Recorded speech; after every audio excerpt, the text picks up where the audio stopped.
Bonsoir à tout le monde et bienvenue. Grigny, ville populaire, 89 nationalités, 50% de la population à moins de 25 ans. Territoire marqué par aussi une pauvreté économique, puisque 2 enfants sur 3 vivent sous le seuil de pauvreté. Mais nous avons beaucoup de talent, beaucoup de détermination à faire vivre cette mosaïque de nationalités. Alors ce projet, c'est un projet qui est patronné par l'URBAC. L'URBAC, c'est une agence européenne qui vise à répertorier dans toute l'Europe des initiatives originales qui sont susceptibles d'être transférées dans d'autres villes si elles le méritent. L'action URBACT autour de l'inclusion sociale et de la culture, plus particulièrement de la pratique musicale, elle est fondamentale. Parce qu'on va échanger sur nos pratiques, comment faire mieux de la musique, plus de musique dans les quartiers populaires. Et ça, c'est extrêmement précieux. Nous avons une pratique que nous pensons bonne, mais se confronter à d'autres, échanger, voir d'autres pratiques nous renforceront certainement dans ce que nous faisons. The city of Grigny, through its Conservatory of Music and Dance, joined the URBACT ONSTAGE Music School for Social Change Transfer Network in the summer of 2018, during Phase 1 of the network's constitution. 6 other European cities are grouped in this network, initiated by the city of L'Hospitalet de Llobregat, lead partner, and led by Sandra Reinero, URBACT lead expert in charge of the network.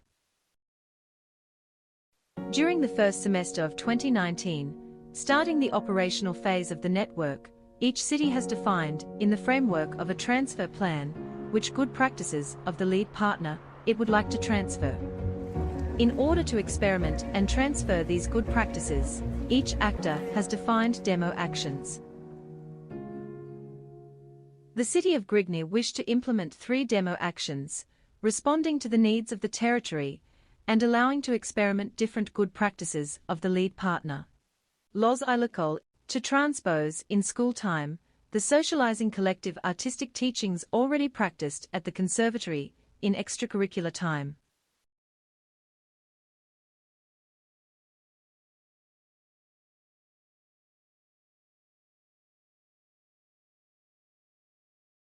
The mobilities, opening the possibility of transnational exchanges to the teachers of the cities of the network, thus allowing the exchange and the discovery of original practices.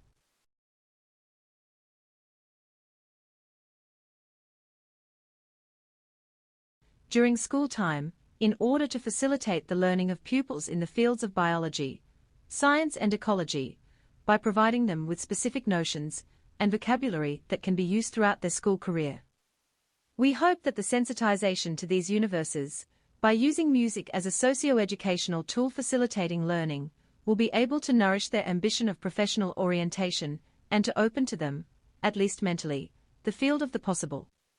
This action aims to extend the aura of the conservatory since it did not intervene in the district of the city where the action takes place. Finally, this project is carried out within the framework of a national educational scheme with a social aim, La Cita Educative.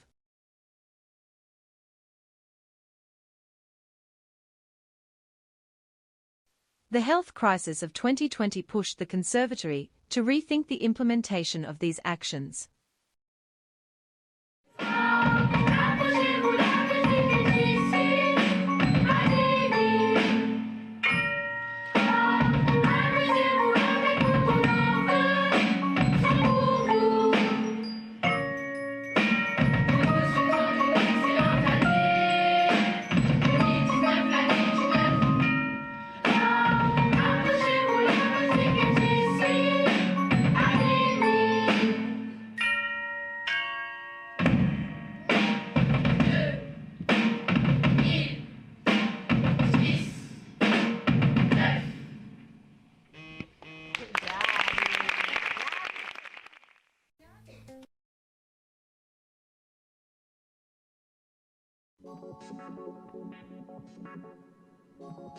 The Conservatory of Grigny, is headed by a director recruited by the city of Grigny in 2013 because of his predisposition to carry out and implement cultural actions with a social and socializing vocation.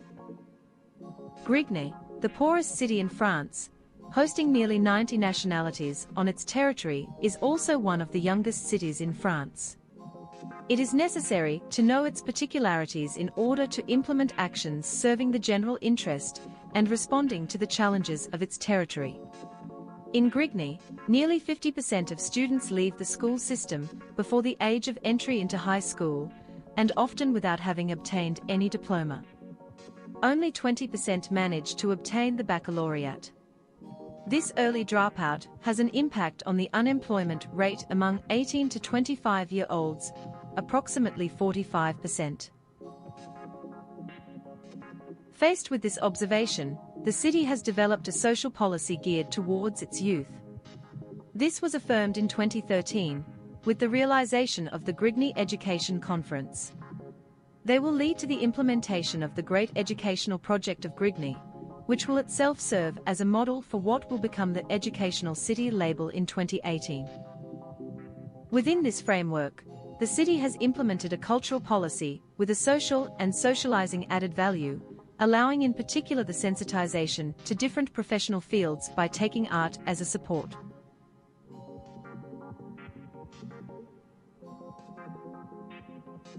Since 2017, the conservatory has already had a Fab Lab, the Fabrico Lab, to raise awareness among young people of the wood and electronics trades, through a violin maker, on its teaching staff and teachers with multiple skills who run the Electronics Center. It also had the ambition to develop a project mixing plants and music, taking advantage of the multiple skills of its staff in order to make young people aware of the professions of biology, ecology, environment and research. This project is both fun and concrete. In particular, it evokes the replication, currently carried out for more than a year in Grigny, of the experiment carried out at the University of Cergy-Pontoise, and which was the subject of a recent scientific publication, September 2020. The project was presented during the European exchanges of the network in Katowice, Poland, TNM number 4, at the Lille campus, France.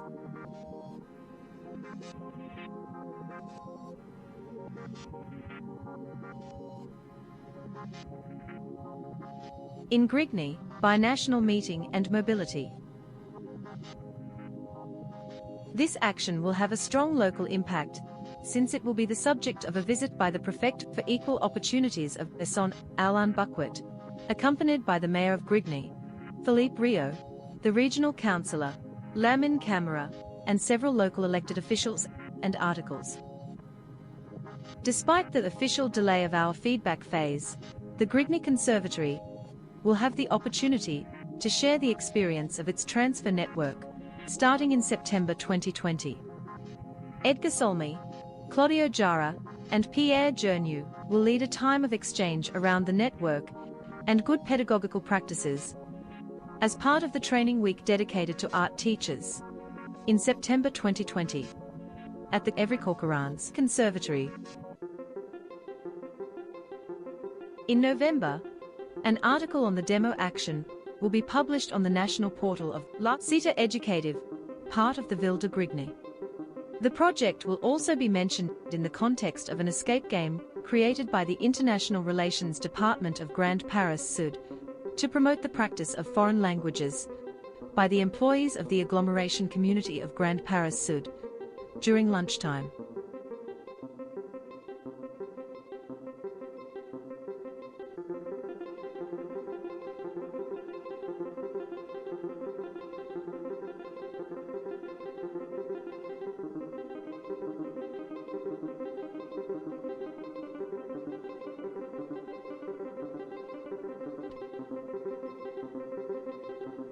In view of the current times, it seems necessary to be able to amplify and communicate on such actions which prove by example the contributions and benefits of the good practices of the transfer networks and the Cité Éducative, and sometimes clash with preconceived ideas and schemes.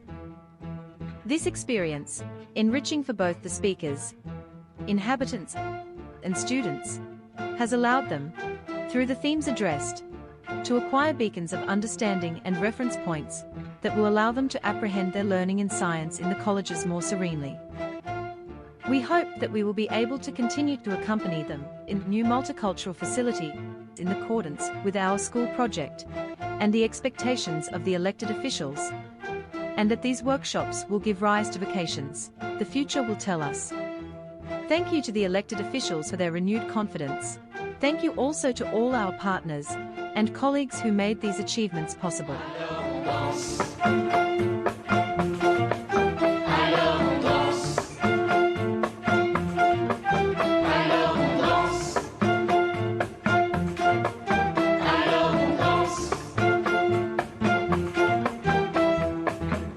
Qui dit histoire dit humain, qui dit espoir dit demain, qui dit 7 milliards de gens disent la même chose en même temps, qui dit tous dans le même bateau, dit un monde un peu plus beau.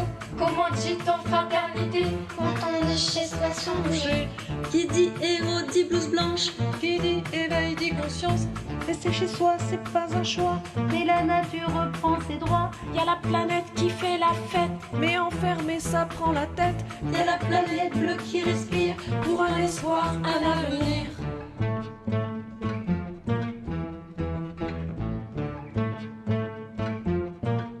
Alors on chante, chez moi, chez toi, chez nous. Alors on chante, chacun, chez soi, partout. Alors on chante, chez moi, chez toi, chez nous. Alors on chante, chacun, chez soi, partout.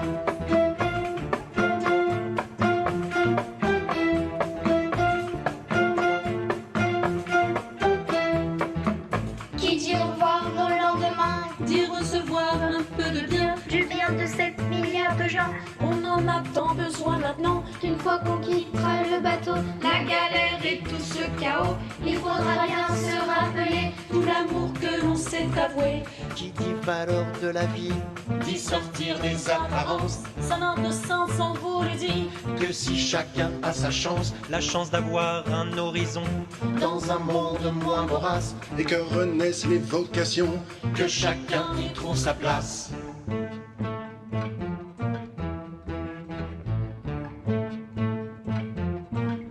Alors on change, chez moi, chez toi, chez nous. Alors on change, chacun, chez soi, partout. Alors on change, chez moi, chez toi, chez nous. Alors on change, chacun, chez soi, partout.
Good afternoon, everyone, and welcome to the last session of the OnStage Grand Finale.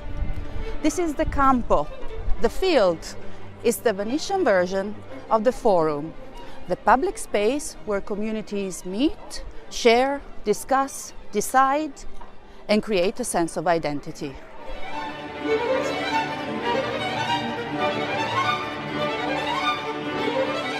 Working and engaging with the community is at the core of the Urbact method, embodied by the ULG, the Urbact local groups.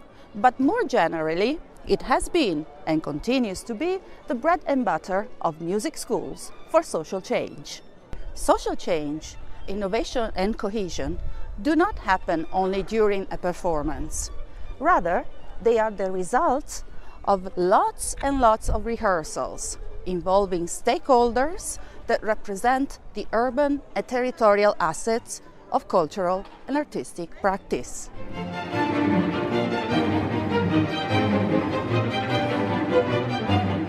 Nuria Sempere, one of the founders and director of the EMCA for 13 years, will lead us into the world of community engagement. She will lead a talk about and with ULG members, schools, and the main actors of this transfer play called OnStage.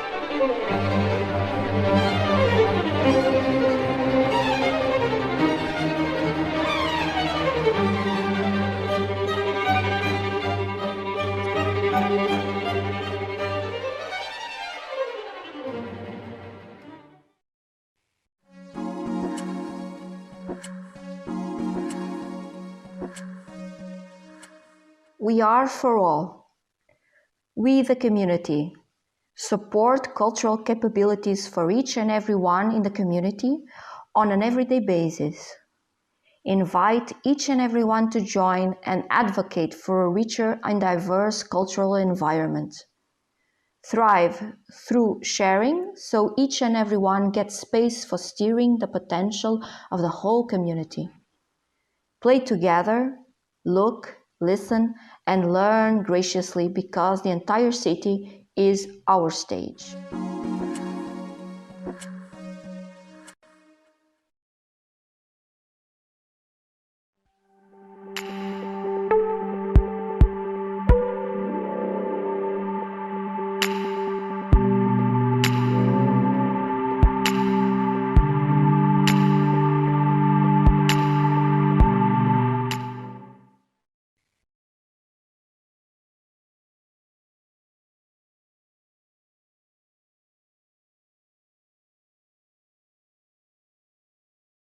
Here in a fantastic television set, so it's really nice for me to come back home, let's say, to l'Hospitalet, to help the last conversation of this final Urbac project.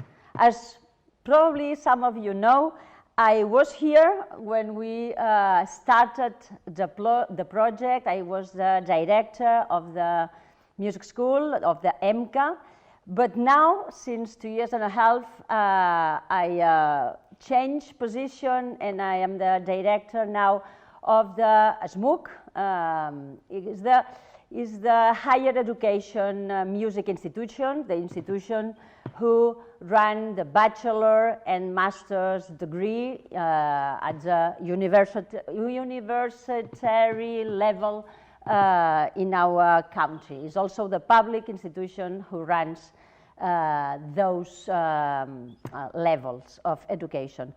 But even though I am in SMUC now, I maintain my connection to EMCA, being a member of the ULG. So I didn't lose contact, and it has been amazing to continue following all the improvements of the EMCA itself, and also from those other 7 cities with whom we share this urban project, this music schools for social change.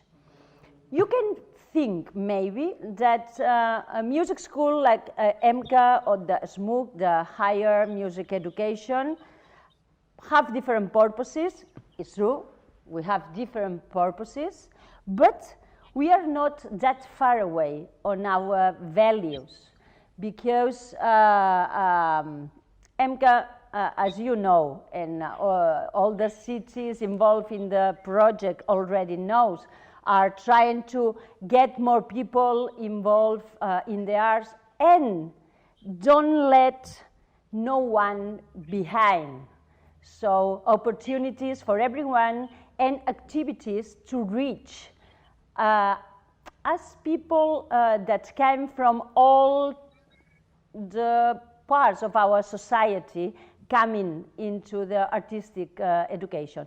So if EMCA and all the other music schools don't do this, don't attract and don't help all those young kids that have a migrant background or disadvantage in the economical situation, we in the higher education only could have these white middle class students, as all Europe is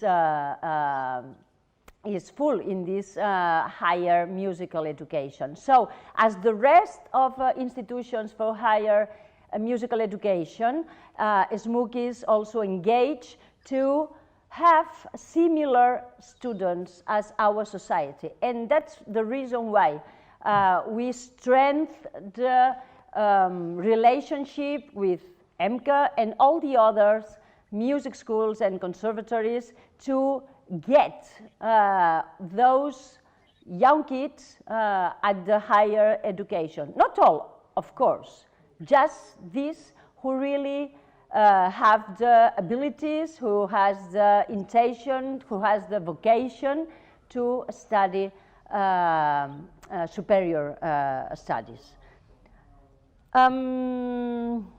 Today, for this final session, we will hear the improvements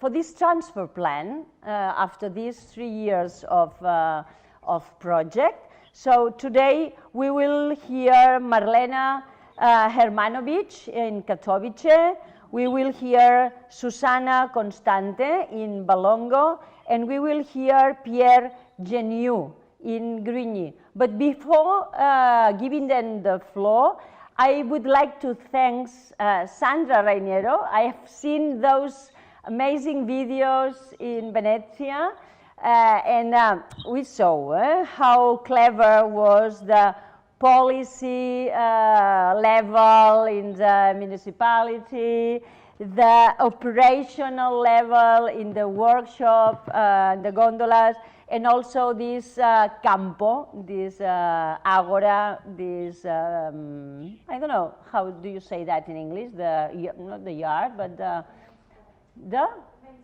the main square. Yeah, I have many people around me just saying how to say. In the main square is the place where this session, this We Are the Community, so our institutions have to be on the arena and to let this community to be on the stage. So, Marlena, are you there? Because I am not seeing you at this moment.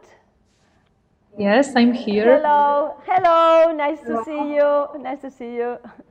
Nice to see you too, Nutria. Hello, hello.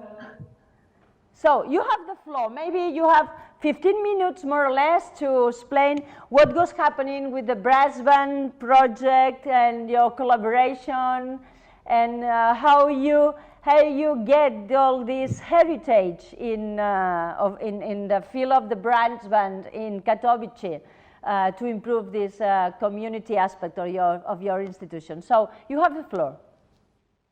Okay, thank you very much. Nuria, I will also tell you that I don't know if you know, but today we've got Mother's Day in Poland. So I think that this is a very good opportunity that you are here with us, because you are the mother of the EMKA and hold the inspirations for us. So it is a very nice opportunity. I hope that you can see my screen. Okay, thank you very much. So I will tell you a little bit about our brass revolution, because I've got 15 minutes and it was 3 years of our life. So nice challenge. Okay, so I will tell you how we moved our brass in Katowice. So just a little bit about music brass traditions as a tool of social change in our city. First of all, we change a narration of our city, because you may saw it during our morning presentation.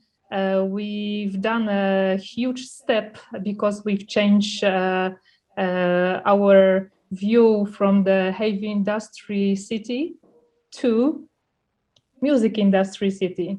You can see a picture from one of the biggest music European festival. It's Tauron Music Festival. So our presidents, our decision makers make a decision that they will invest to culture and invest mainly to the music. And thanks to those decisions, we've got a title, the UNESCO City of Music. So it is not only a title, but also some huge promise for our inhabitants that music will have a huge impact on their lives. I will tell you a little bit about our challenges. I mean, our because it's a huge team of people who were working and still are working for this project. First of all, we would love to restore brass movement and keep the society together, because in our city, brass bands in the past had a role to integrate local society. And after 1989, we had a huge crisis, I mean, economical crisis. And a lot of coal mines were closed, so brass bands which were connected with the coal mines just collapsed. So the local societies were disintegrated. So we decided that the brass bands will be the main tool to our social change narration. We would love to find new common values. I'm smiling because it's also. Je souris parce que c'est un. Il faut séparer en fait la thématique. Quelles sont les valeurs que l'on recherche, mais de façon générale, je vais juste dire que nous cherchions des valeurs communes. Nous voulions réinterpréter. Okay, I can see Nur. I can hear Nuria. Okay, so no, we would love to. Sorry, it was just a problem of translation, because everyone was hearing the French translation. Thank you, and okay, you can go on. Sorry. Yeah. Yeah, we would like to not only keep our traditions alive, but also reinterpret our music legacy. We wanted to create new music traditions, because of course we know, and each of the city has their own traditions, and we don't want to only be like a skansen. So keep it in that shape as they already are, but we wanted to keep them alive and also add something which is important for us today and maybe for the future. Create new social functions for the bands, because we don't want to keep brass bands only as an emblem or the symbol of the past and good times, but we want to refresh the bands and to give them new ways to be important for the society. We want to make brass bands cool again. Because we are fighting with a lot of stereotypes about the brass bands, and kids are not thinking that brass bands are cool. They are rather think that this is some kind of boring piece of culture, and this is like old traditions for old people. So it was a huge challenge to convince kids that it can be actually really, really cool. Bring some joy and fresh energy to our city. I think that this is like one of the most things also for the L'Hospitalet friends, because during our visits we can saw the joy and the energy which they are putting in the kids' hearts and kids' heads. So I think that it also happened in Katowice, and convince all people that this is it.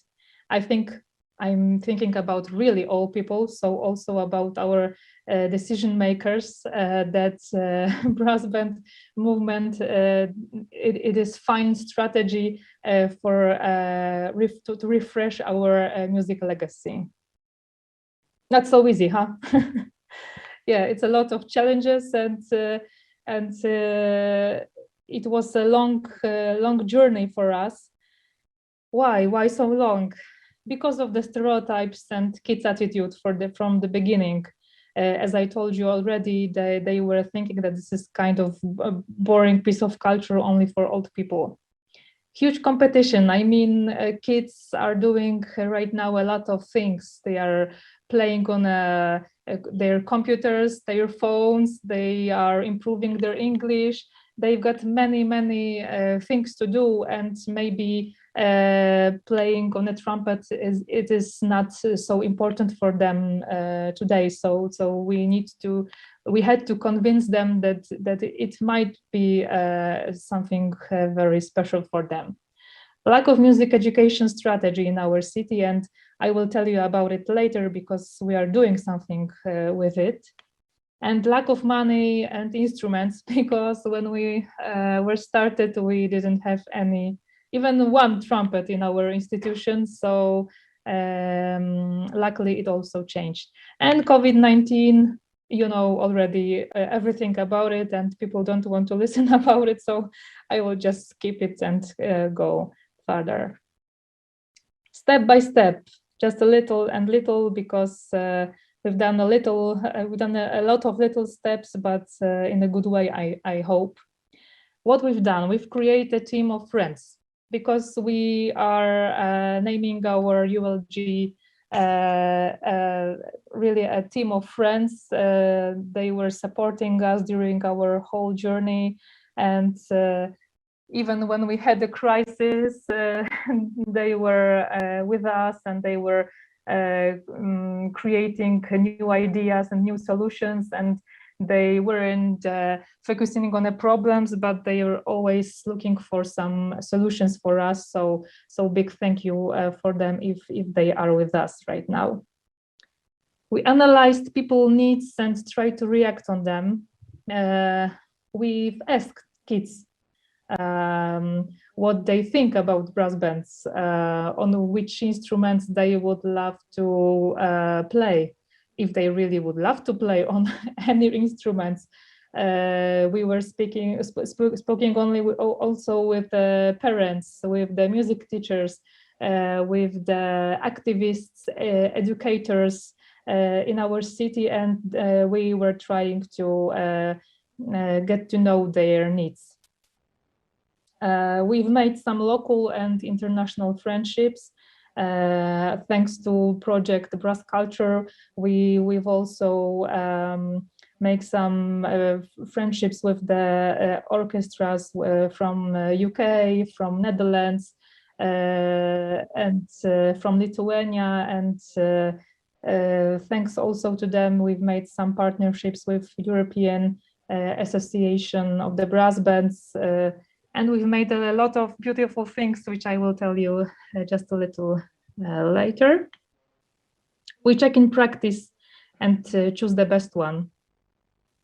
We've made a lot of workshops, concerts, music experiments, festivals, case study visits, teacher exchange, TNM meetings, and a lot of things to check, to practice, to taste it, to feel it, to hear it. So yeah, we were checking.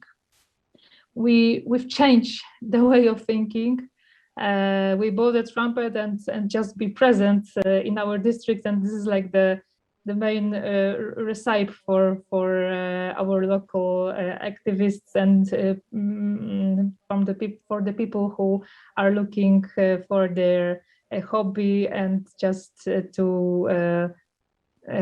like a reception for the happiness, how to solve their problems, just to start and try to do it regular. Hard results of our efforts. It is like 230 hours of workshops for 900 kids, 180 hours of regular workshops for 70 kids and 15 adults, almost 60 events, almost 30 partners of the project, almost 8,000 participants of our activities, a set of concrete skills for the participant, and finally, but not least, 20 trumpets and 20 cajones. I'm just smiling because I know that most of our partners are the music school, so you are not so happy when you are thinking that you have 20 trumpets, but for us it's like a huge step in our journey. And the soft ones. And this is the words of the participants of our project. When we will play again. And this is my favorite, because kids are still asking us when we will play again. So finally, we've changed their attitudes. We make it cool. I'm proud of my daughter. She was really stubborn and motivated. So kids get some new skills. Kids change their attitudes, and these are the words of the father who were sitting on the audience during the final concerts on December 2020. And he was crying because he saw his daughter when she was playing on the trumpet for the first time in her life. And when we asked them, how was it? I mean, the process of learning playing on the trumpet at home because of the COVID. He said that, you know, it was hard, but finally in the end, our dog just to, you know, get used to this. So yeah, it was also like a huge journey for them. I've just my own first trumpet. So create a new passion. People were started to both instruments on a private way, you know, because we've got only 20 trumpets for almost 80 people. So we were transferring those instruments between 2 schools and our venue. So finally, people just bought their own instruments, and they are still playing on the trumpet. Since now local bands will always open birthday of the city ceremony. So we finally create new music traditions in our city, and since 2019, brass bands are opening the ceremony of the birthday of the city in Katowice. I can't imagine St. Barbara's Day without our local band. Yes, we restore social functions for the orchestras. It was a hard one, but it was worth one. I'm 78, but now I feel like a debutee. These are the words of the piccolo flute player who was taking part in our experimental concerts during which brass bands were playing with the electro and dub band. Marlena, guess what? I've just created a new music program for adults, and this is my favorite.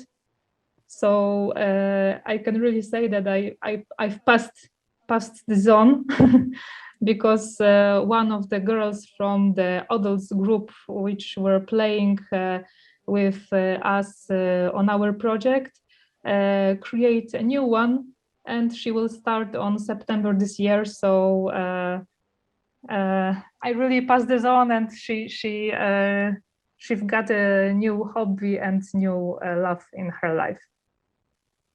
That will really move on. That will really convince people that this is it. We believe so, not only because of the statistics, but also because of the people acts and decisions. And we're not enough.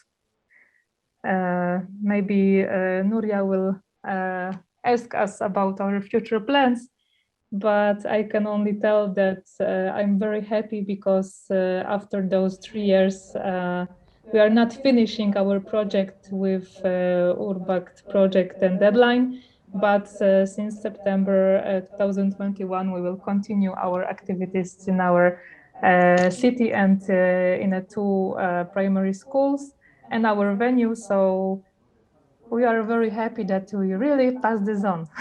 Thank you. Thank you very much.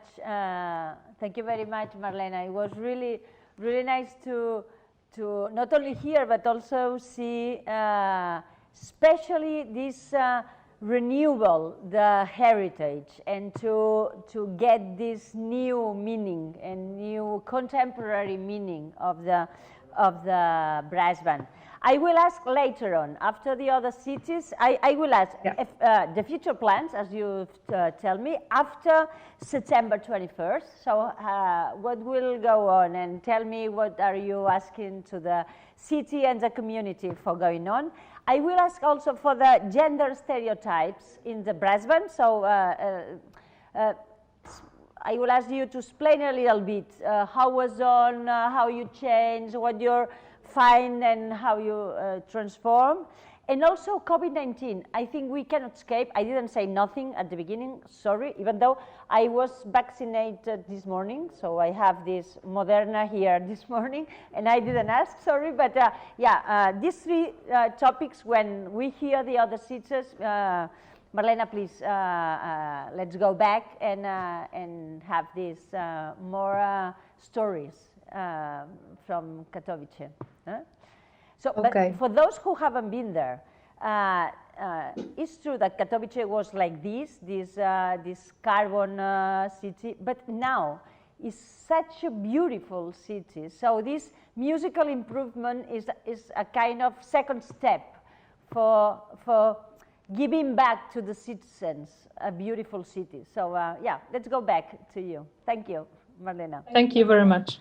So, Susana, probably are you there and you are hearing me? Susana Constante from Valongo. I've been there in a meeting with several stakeholders. Probably you will explain now to all of us how was going on with these stakeholders and with your primary schools, and how was your improvement in Valongo? Okay, so thank you very much. It's really a pleasure to be here, and I think that we have been going through these 2 days in a celebration mode. There is still a bit of work to be developed, of course, and as some people already have said, we hope that this is kind of a beginning of something new. So, but still, this is a very important moment to celebrate the work and look into what happened.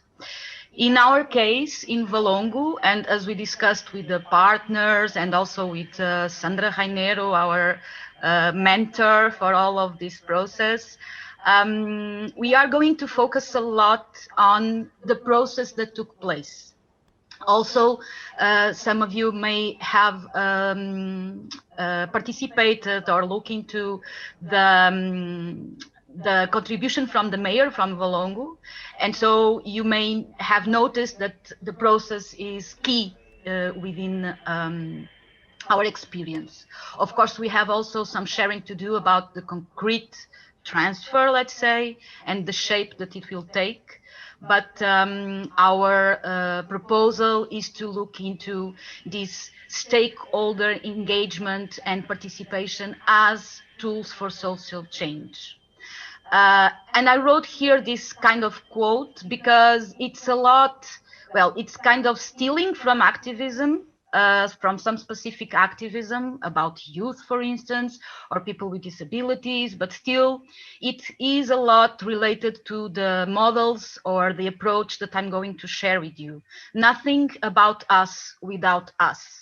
So if we are thinking about implementing responses that deal with or that have as purpose social inclusion, we need to have this this principle as guideline, let's say.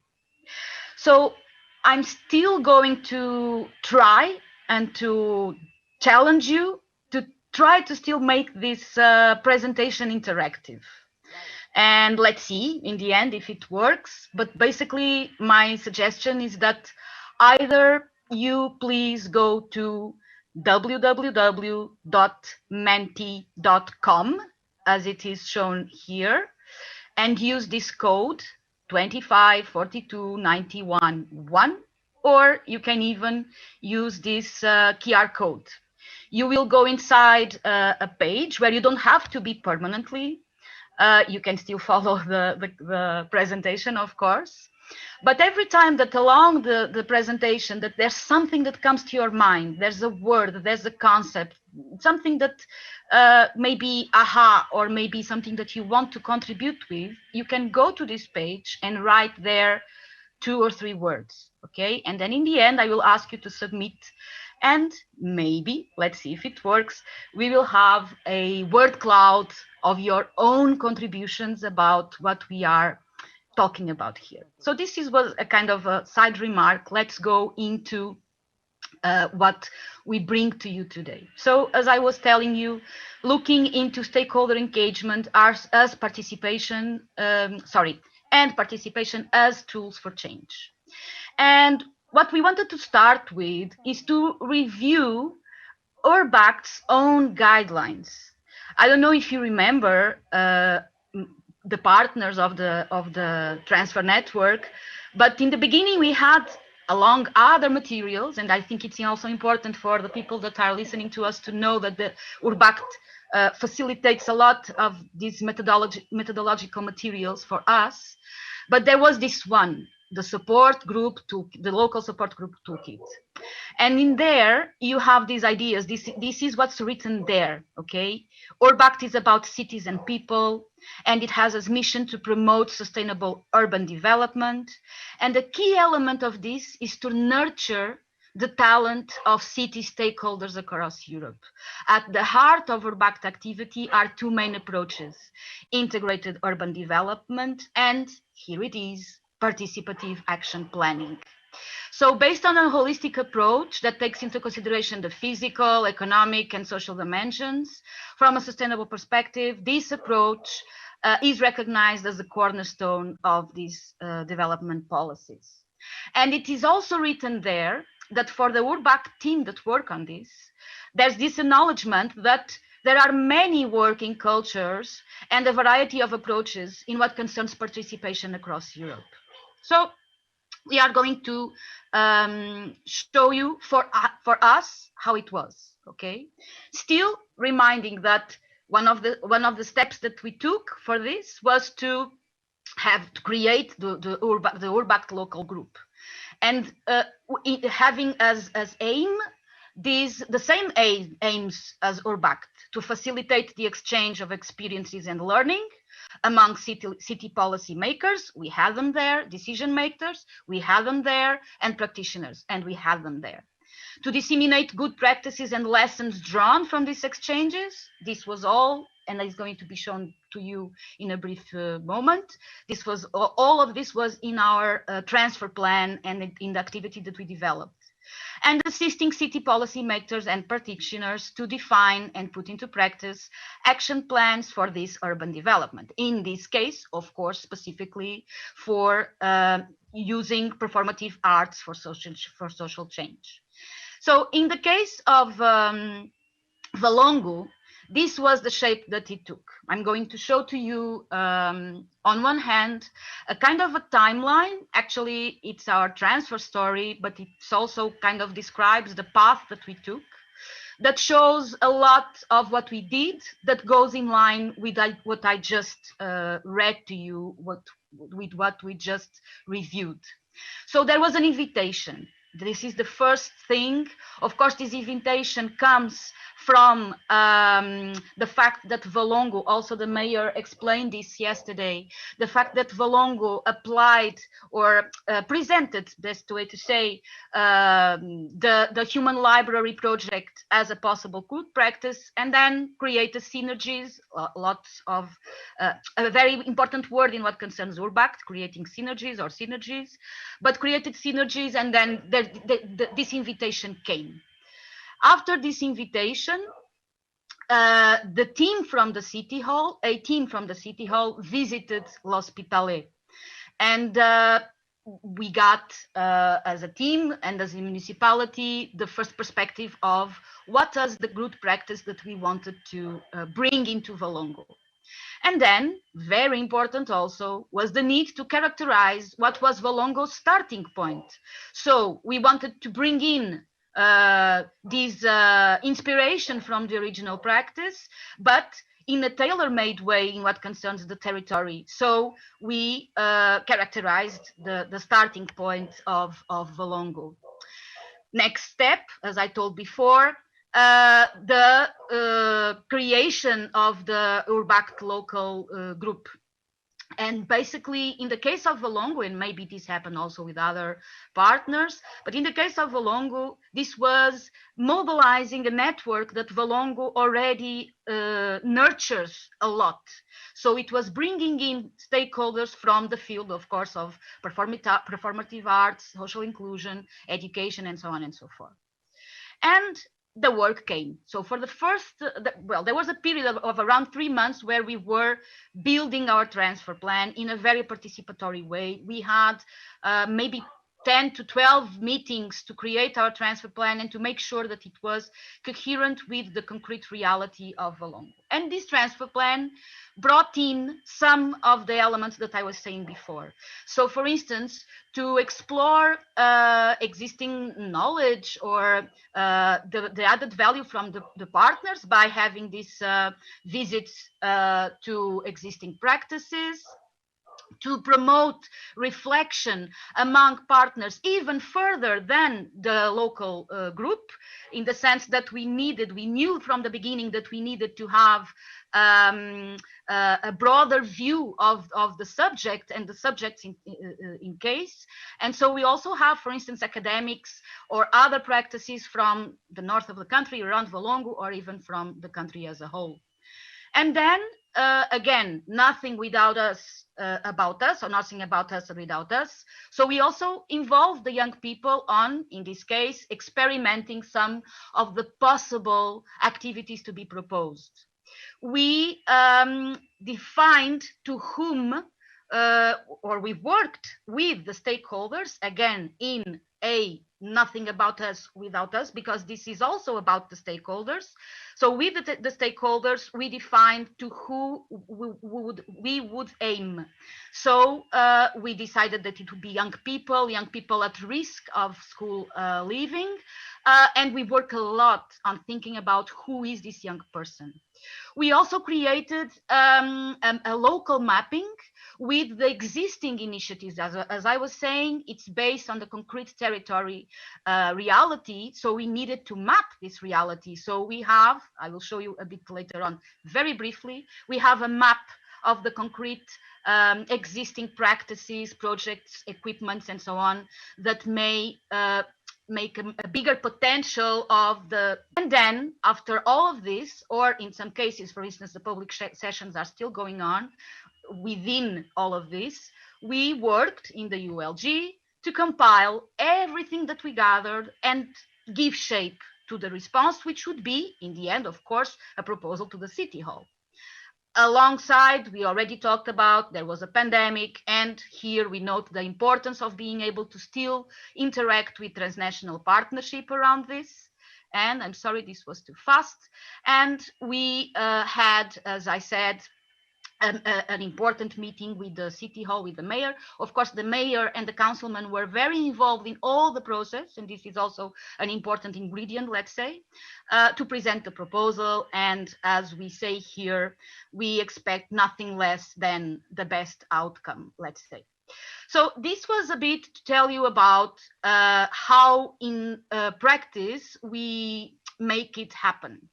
Again, as I told you, I'm just showing you very briefly the mapping that is, in fact, an output from the project that is also an added value for the city hall, or for the municipality, better said. Not going to go very deep on it, but is geo-referenced mapping where you have the possibility to know more about the existing responses. So I don't know, for instance, here is an equipment, the library, the city hall itself, and if you click on each any of these, you have information about them, contacts, and so on and so forth. But as I was saying, what is interesting here is to do this kind of looking inside the watch. Let's open the watch and look how it works inside. And basically, I think that we can say, besides everything that we already said about the methodology that URBACT itself presents or fosters, is that we have, on one hand, this clear model. I don't know if you know it, is from these authors, Vivian Lowndes, Lawrence Pratchett, and Jerry Stoker.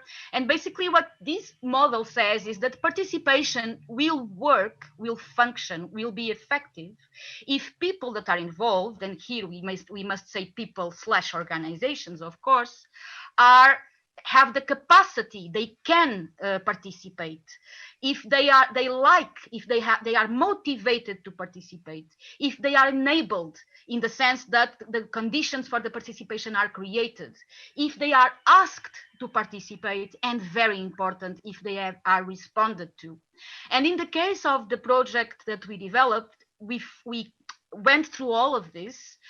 The responded to is always the, let's say, weakest link in this model, because it's not easy not only to make sure that the participatory process has an outcome, a tangible outcome for everyone, that make people feel that, aha, my participation was worth it and something changed, but also because, for instance, in the case of ONSTAGE, and this was something that we discussed within the ULG and within the transnational partnership, the fact that we had this long period of reflection, diagnosing, characterization, and so on, before something took shape, was also a big challenge. And so the feeling of being responded to may have been felt as a bit well, challenging again, I'm sorry. But anyway, along the process, we had the opportunity to think a lot about this, and well, it can be checked that we went through all of this, because we definitely asked people to participate, create the conditions for that. URBACT creates the conditions for that. People were motivated because of the subject and because the subject were in their areas, and they were experts in their areas. So of course the can is also there. So the next model, let's say, and this is something like as a teaser for people to explore, is this idea of stakeholder engagement. And there's even this model called Stakeholder Engagement Standard, AA1000, that I, well, invite you all to explore, that talks a lot about how we manage and how we build stakeholder engagement. And based on aspects like who are we going to call? People that are dependent of the outcome that will take shape, people who are responsible for this outcome, people who are interested simply, people who are representatives, whatever. We can have different levels of criteria to involve these possible stakeholders, but then when we engage them, we will work on this. We will think strategically, mapping, identify stakeholders. We've worked on this. We will analyze and plan. We will review the progress as we go. We will learn from others. The public sessions in our project were very important, and lots of learning outcomes, and they are also in our vox pops and in our diaries. They are registered somehow, but lots of learning outcomes came from that, definitely.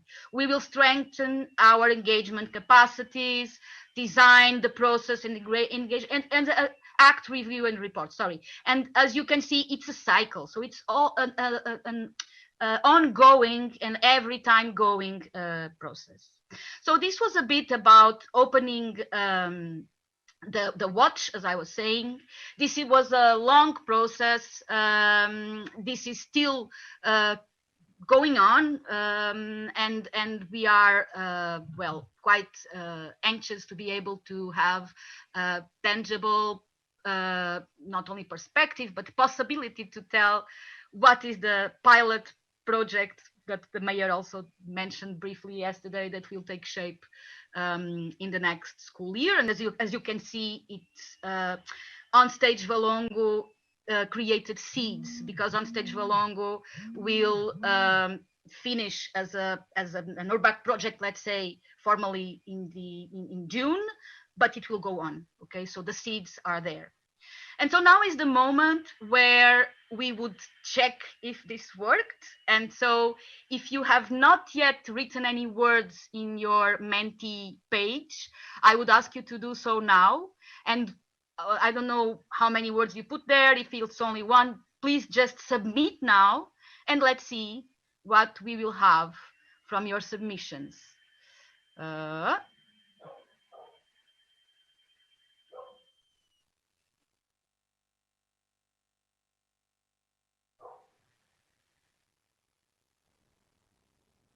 Okay, I will give a bit. So we have ideas like inspiring actors, put your records on, believe on public policy, artistic education, pandemic survivors. Very well. So as you can see, and more ideas: cohesion, education, arts, music, community, common, the idea of common. And as you can see, well, it kind of worked. I'm very happy, because for us it was also important not only to share but also to have a bit of mirroring of what we are saying. So thank you. I'm not sure how I am on time. I hope I complied, and I'm available, of course, for any questions. Thank you. I couldn't, Susanna, are you hearing me? Yeah. I couldn't go to the Mentimeter, but I felt that you are the queens and the kings of URBAC, because really your timeline for plan is amazing.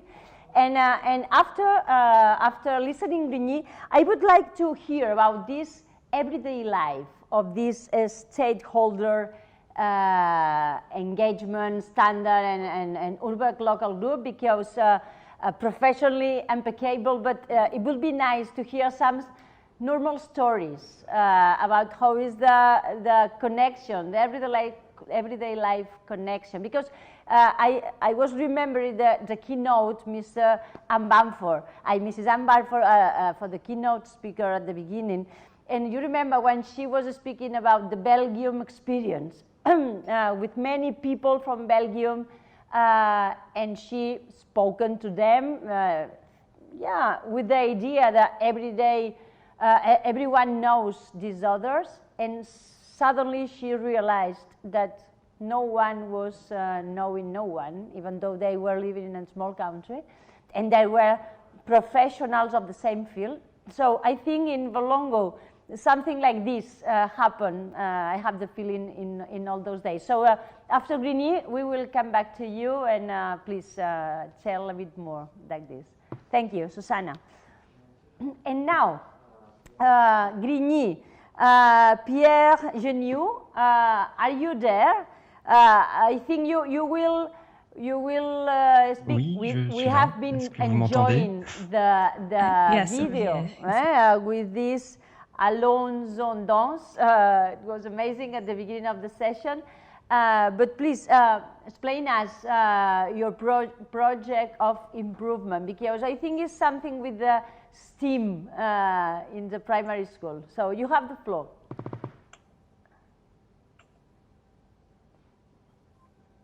And in the meantime, one more thing.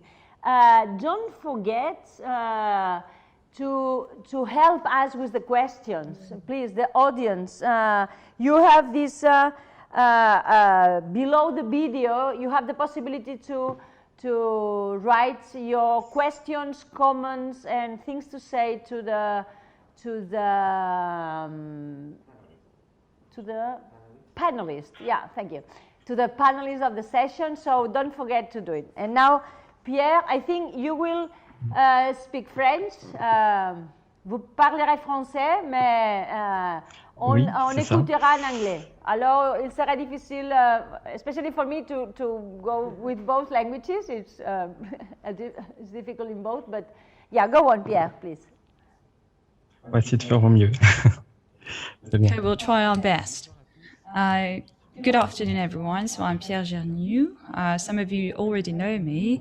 I am the deputy director of the project for Grigny. So I work with Edgar Solmy.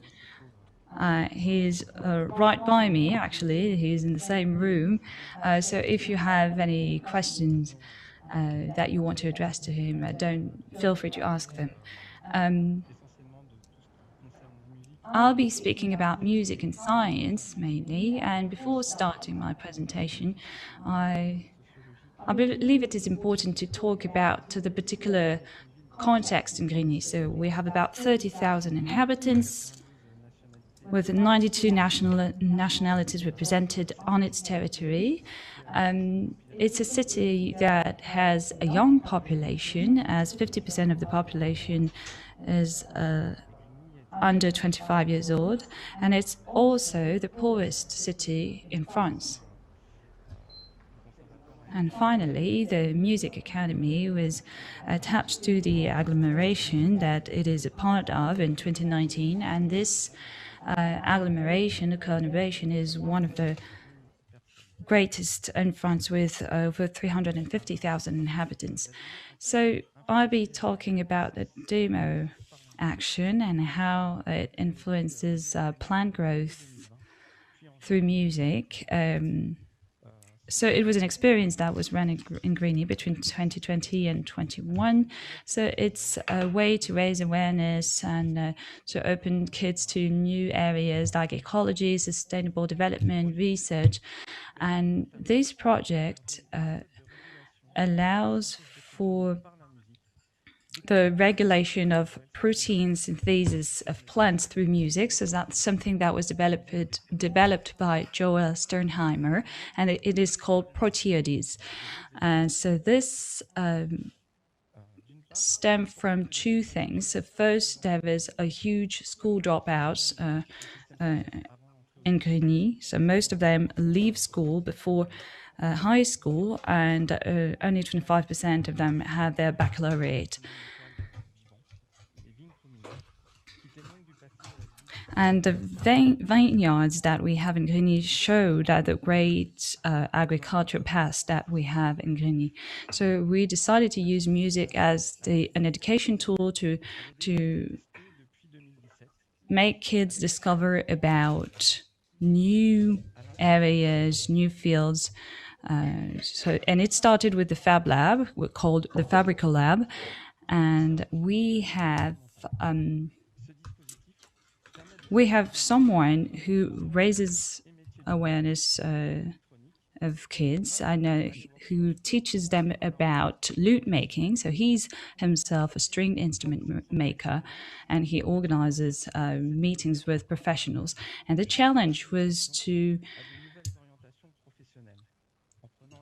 give new job ideas to kids by using music as a support, because as we say, there is a huge rate of very significant rate of dropouts, school dropouts. We have about 45% of under 25 years old who don't even have a job. They neither have a job nor qualifications. So we participated in an event in Aarhus, and we were supposed to start a program in May 2020 with 5th grade, but unfortunately there was the pandemic, so we had to review and question the implementation of these actions. So we had consultations with 3 ULGs, but surprisingly enough, we were able to manage things, and we organized different workshops, and during summer 2020, 70 children benefited from this action. So the very playful and fun aspect of this workshop allowed us to be part of a national program.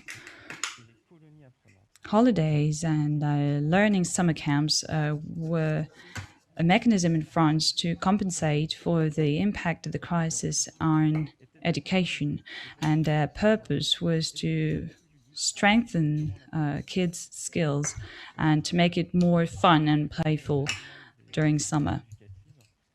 I'd like to remind you that the Cité Éducative was built on Greeny's experience. So for the Music Academy, this action was a good opportunity to implement the good practices of L'Hospitalet. So first, to operate in a part of the city where we didn't offer any activity whatsoever. So the idea was to reach a new part of the population.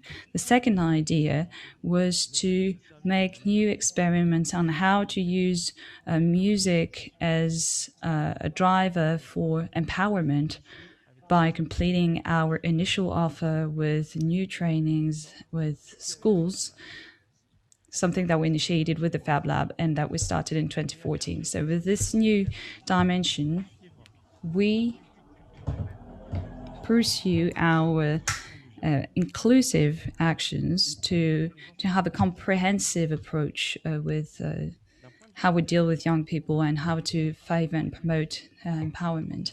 So we have set 4 objectives. So first, acquire scientific and musical, obviously, vocabulary and concepts that will provide a basis for understanding through the school career. The second thing is to stimulate curiosity and spark interest, to urge them to experiment on their own by confronting a scientific protocol. The third thing was to make children aware of jobs related to nature and science, using a scientific station and music as a support. And finally, meeting scientists and professionals. But how this repositioning and review has impacted our actions. So first, organizing this during the summer means reviewing the agenda, the calendar, the schedule. The idea is to make kids enthusiastic, to rival their usual leisure activities. We wanted to do this in the Maison des Enfants de la Nature, so children's and nature's house, and the idea is to raise awareness among the population to the current challenges we're facing.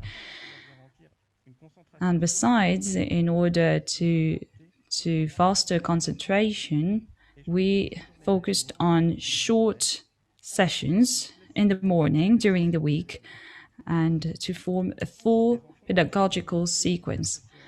They benefited from 4 sessions of 2 hours each, and it was made up of playful, fun activities. These activities took place in specific places, both outdoors and indoors. These activities were well thought and were well organized, and to facilitate concentration, each session was thought in order to have action times, to combine action times with reflection times. And we used many learning tools and support, such as roll-ups, notebooks, videos, plans, acoustic sessions, interviews with professionals, with researchers, individual slates, alphabetical pearls, and also time-lapse. So we carried out 23 different activities with different pedagogical support to reinforce this learning cycle. So here you can see the time-lapse that we've made in the acoustic session. So we grew peas with music. À peu près 10 à 15 jours de pousse. Voilà. It takes about 10 to 15 days before actually weighing them and comparing the data. So this will have a great impact locally, as we will receive visits from the prefect of Essonne, Alain Bouquet, with Grigny's mayor, Philippe Rigaud, and the director of the regional council, and many elected people. And many publications will be done, when many papers will be published. And despite the health crisis, the program that we planned during school on site actually happened in 2021 with the Jean Moulin School that we had selected initially. And so we were able actually to make our interventions in school with the two teachers that we had met during our ULG meetings. So that's for the organization part. Now there's the question of what are proteolyses. Proteolyses are particular melodies that actually stimulate or inhibit some proteins. For each protein, you have two proteolyses, one to stimulate, one to inhibit. So proteins are created within our cells, and they are made up of dozens and sometimes hundreds of amino acids, and they are present in any living things, whether it's human beings or plants. So each amino acid has its own mass, and you can calculate the frequency by using a calculation method from quantum physics. So you just have to play the proteolyses in the right order to either inhibit or stimulate these proteins. The scientist who has found out about this at the subatomic level found this discipline.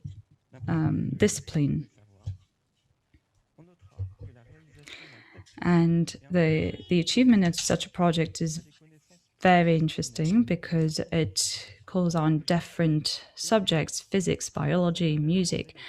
And so you can talk about sustainable development applied to flora, and then talk about a more reasonable and sensible consumption and about the environment more generally. So the research side of the project, so as you saw, so it serves a general interest. But there's also a second aspect, which is how to replicate a scientific research carried out in the University of Cergy-Pontoise, and that was actually published in a scientific paper in September 2020. So this was carried out by Patrick Prévost and Mr. Ferrandis, who both were interviewed in Grigny, and also by people from the Hermes laboratory under the supervision of Professor Gallet. And as for dissemination of good practices, so despite the delay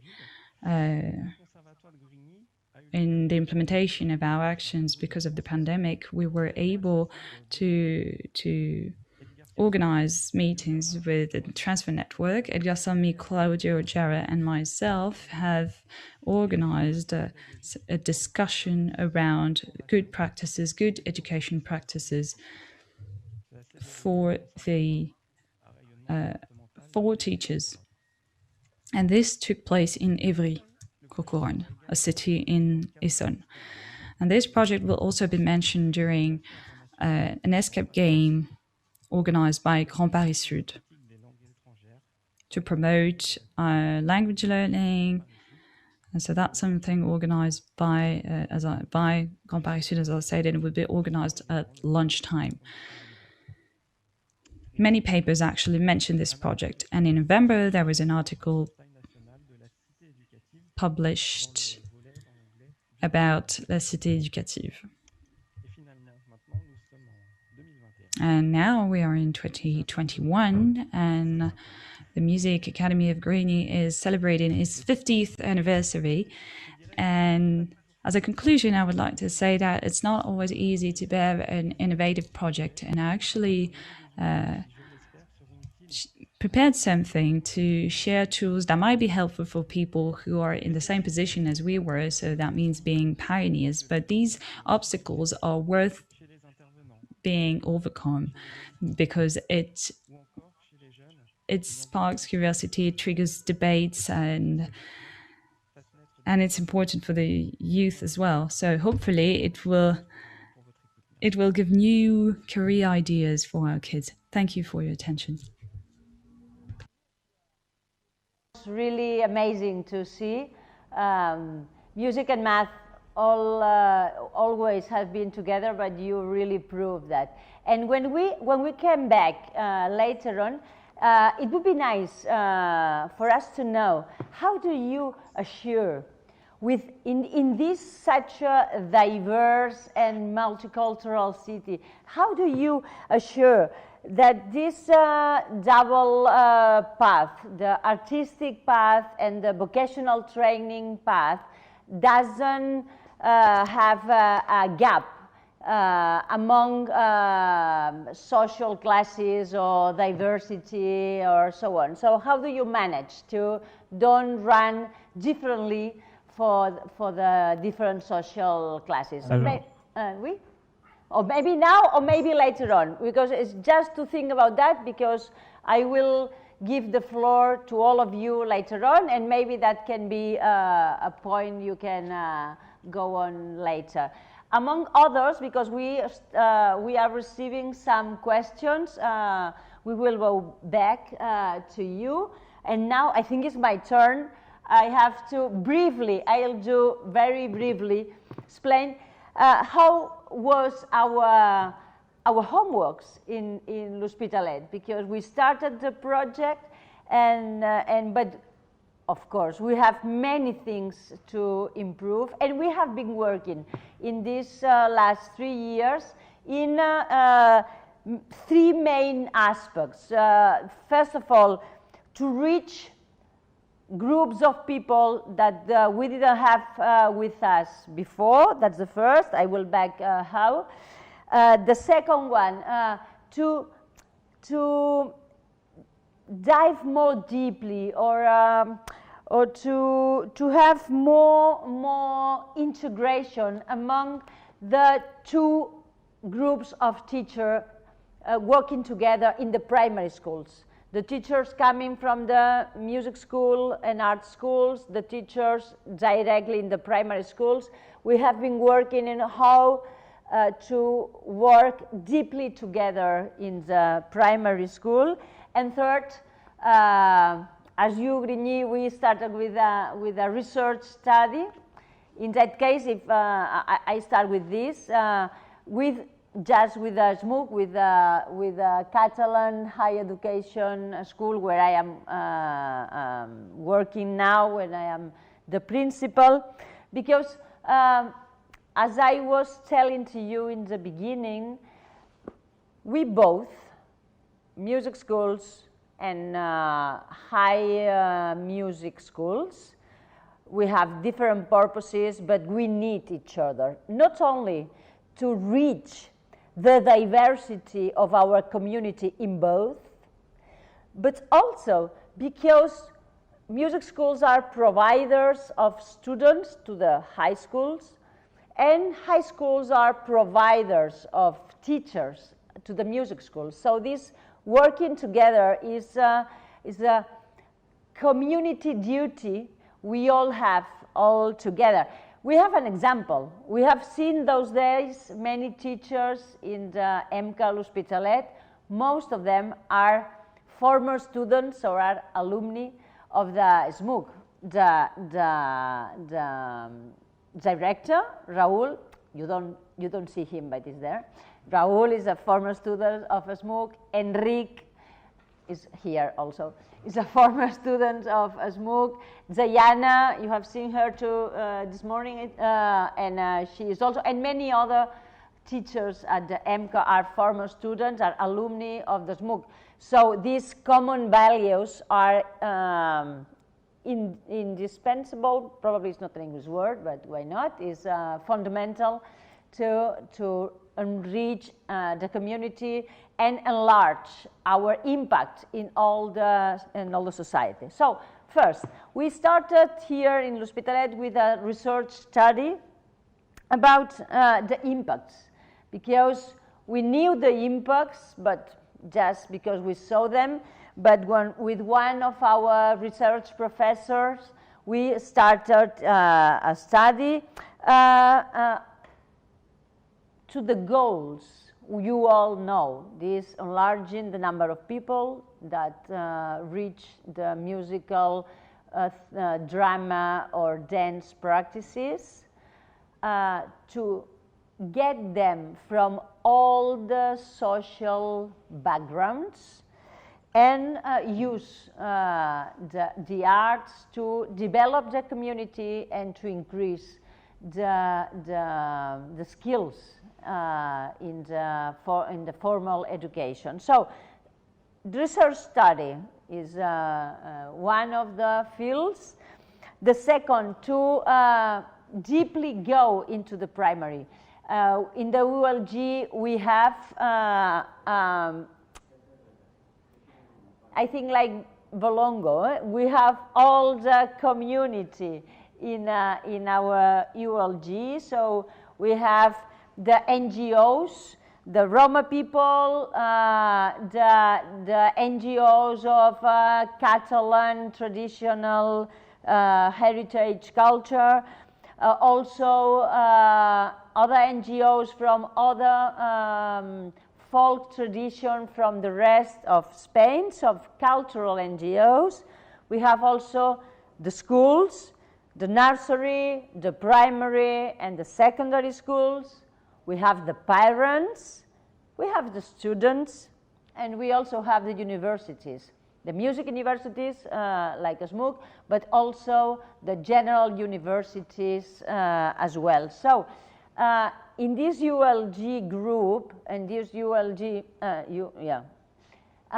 we check all these developments, and every main character share with the others what they were doing. So we could see how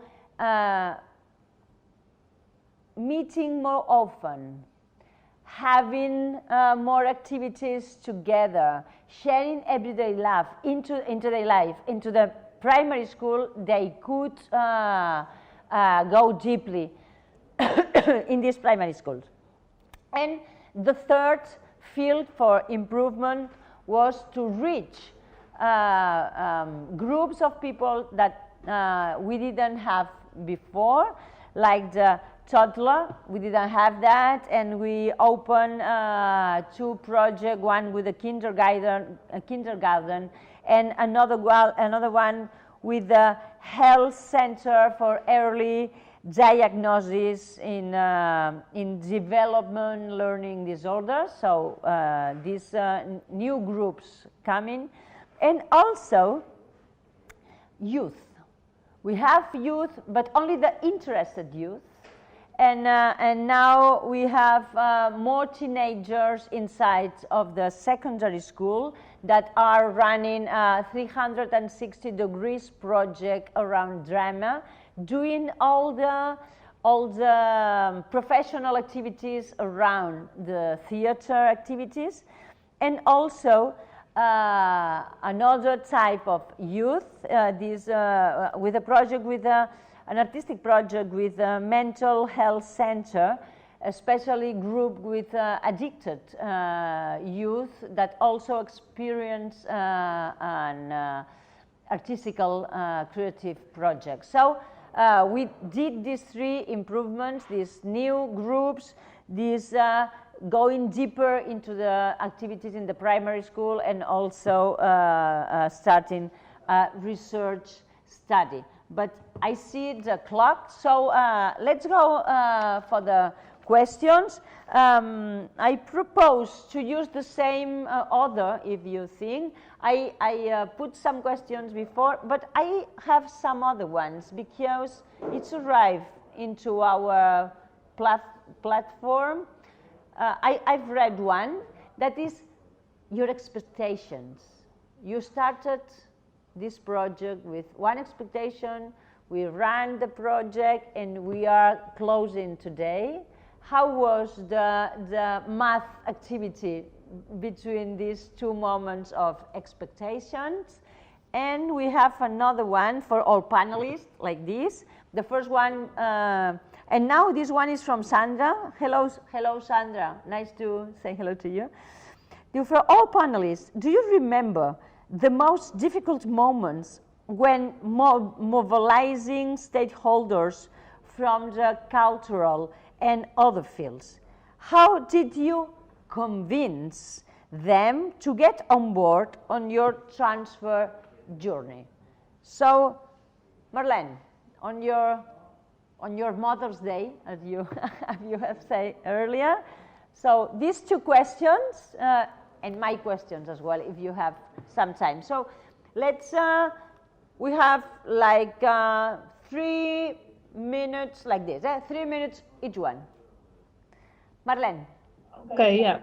About our expectations, I think that for this moment we are in the situation when we've got a pilot of the regular workshops in a non-music primary schools, and we check some program which we already did for 2 groups in 2 different schools in 2 different districts in our city, and we would love to continue this program to spread it to other primary non-music schools in our city.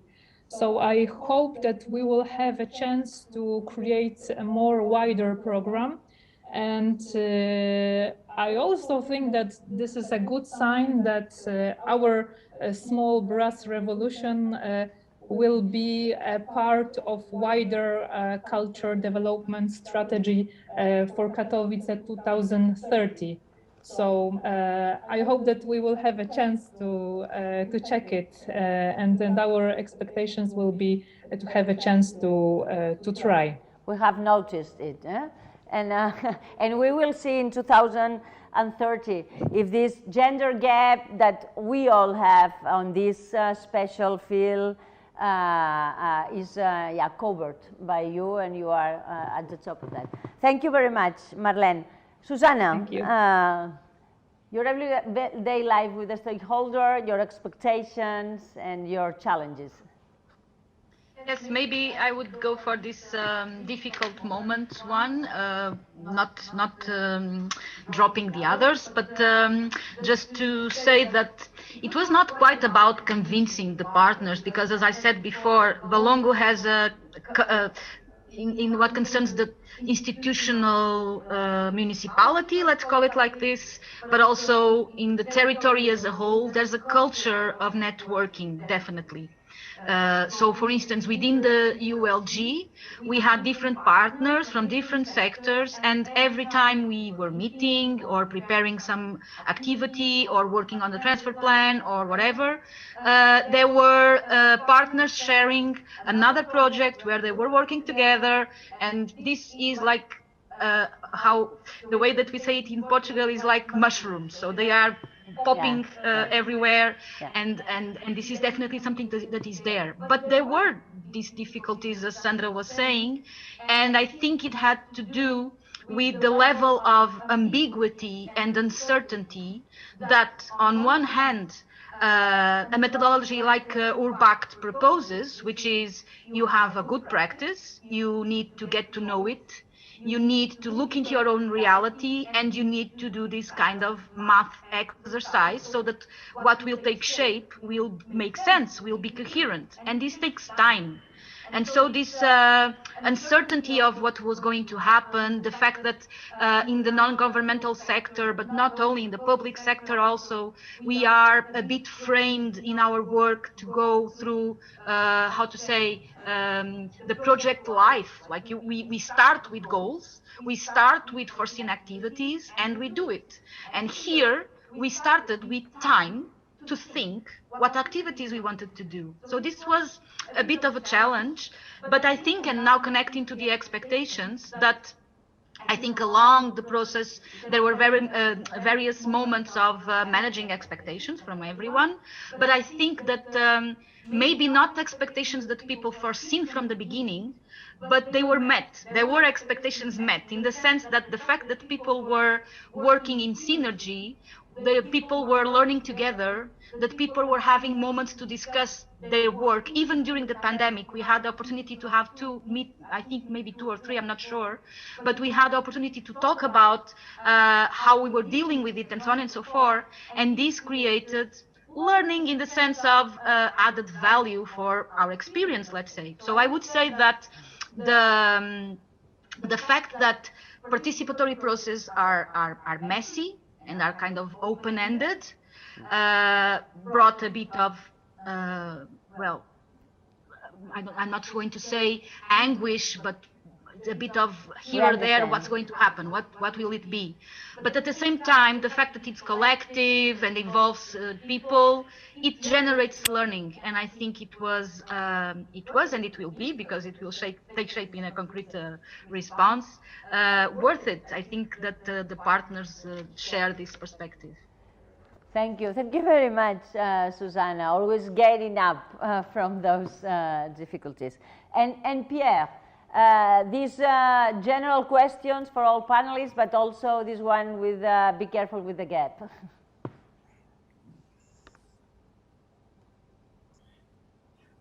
Alors, concernant nos attentes, en fait...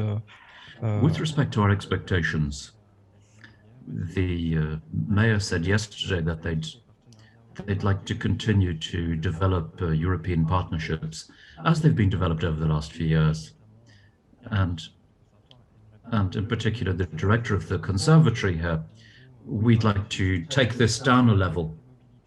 So we had mobility with the teachers, but now we would like the pupils to benefit from this mobility as well, because these are people who sometimes quite often have difficulties, or who have come from a difficult social context.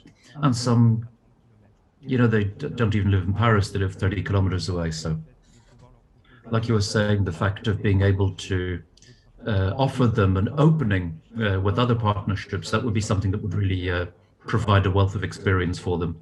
Now, with respect to our expectations, sort of, you know, we've just had an unprecedented health crisis, and so we're living it from day to day. So we're wondering how our teams are going to be in September.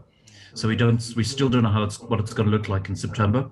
We're trying to develop local events so that we can meet most of our pupils next year. But the crisis made things very difficult for some families, and so this is a big question mark over all of this for the moment.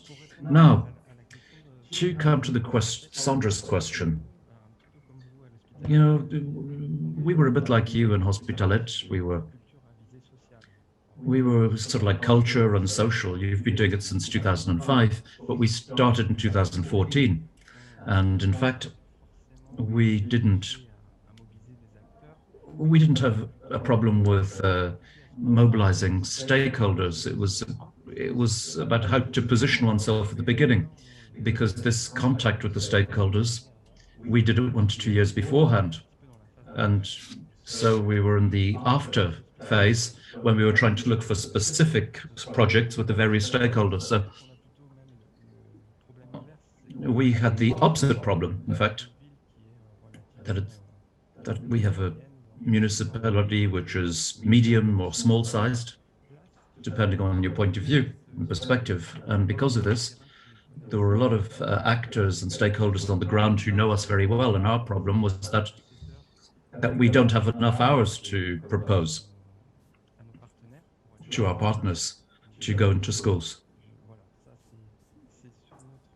So that's just about our problems, which is quite specific. And there was also a question about how do we reconcile everything that we can bring about?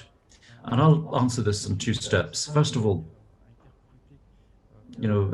Gastronomy was recruited in 2013, and one of his principal missions and goals was to aim for cultural and social as much as possible. So in 2015, he organized programs so you're able to have music within school time, and little by little, people got enthusiastic for it, and we were able to set up artistic pathways with schools. And it's true that we were wondering at one stage, how can we organize all of this? Because we had requests as well for more traditional teaching in conservatory, and we just wanted to clear up everything for everyone and to organize our teaching through different modules. And each of the modules was or corresponded to a different type of population. So we had module 1 and 2 for normal children, for those who were a little bit more enthusiastic about music or had more practice. And there were then the other modules, which was organizing music in relation to the normal school curriculum in the schools. And we had a module 4, which corresponded to musical therapy activities, which enabled us to host people with mental or physical disabilities. And so we had partnerships with structures, French or associations, who deal with this type of problem. Then we also had the aspect where we were trying to raise awareness within the professional sectors, because there's the problem of school failure and youth unemployment. So there was the music project that we talked about earlier, and then we also have these we have rehearsals and recordings, which enables us to host groups who are amateur musicians, and we were able to host them for rehearsals and recordings, which enables us to make sure that there's a coexistence of all our different projects that we've been setting up for the last 7 to 8 years. Okay. Thank you very much, Pierre, for all this detailed information about all the fields you covered in Grigny. So thank you, Pierre. Thank you, Susanna, and thank you, Marlena. But also thank you this morning, Bruno, Adelphia, and August, that you are not sharing this final closure now. After this, there is a short performance of students of EMCA, and then Raúl, I am seeing him, Raúl, the director of EMCA, and also Sandra Rainero will close this final event for URBAC. Thank you very much to you, the panelists, to share with us your experience. And thank you all the people who are reaching the Let's Say program through their computers. So thank you. Thank you very much.